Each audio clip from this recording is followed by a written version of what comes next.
Life doesn't get better than this. For these women in pink, each stroke is a measure of how far they've come.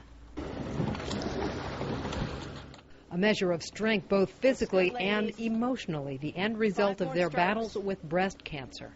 My mom and my grandmother died of breast cancer, so I'd kind of known my whole life that I needed to watch out for it. But when 45-year-old Deborah Charles Chisholm was diagnosed with the disease nearly 4 years ago, it was a complete shock.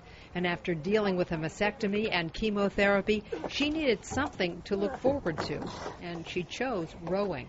It was like my goal. I said, okay, I'm going to go row by next May. I'm going to be better. I'm going to be well enough. When she finished cancer treatment, she joined WeCanRow DC, a rowing club just for breast cancer survivors. What she found was more than just a way to get exercise. It's like a support group without having to go to a support group. I mean, we're all here. We've all been through the same thing. You can talk about it or you can not talk about it. Doris Parker is one of the group's founders. If you've been through a disease like this, one of the things you do, you either go into yourself or you develop no fear. And so we were looking for the ones that had no fear. We are. But Parker wasn't always so fearless. After being diagnosed with breast cancer in 2002, she was devastated. But she noticed something inspirational in her drive to the hospital for treatment. The rowers in the Potomac River pushing their oars through the water with power and precision. And I just thought that looked so beautiful. So she started WeCanRow in 2004.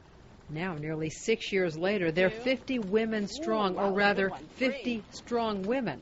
It requires a lot of core strength and upper and lower body strength as well. The women all agree it helps them regain their focus and concentration, something that many women have a difficult time with after chemotherapy.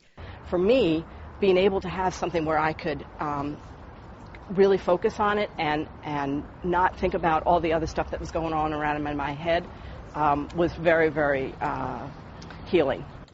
Well, the women are hopeful that the extra exercise will help to prevent a recurrence of their breast cancer. There's the emotional aspect, being with a group of women who have all been through the same thing. You know, you kind of feel that when you're rowing together and you see the WeCanRow on the back of the other person. You're like, yeah, I got through that, brutal cancer. I can do anything.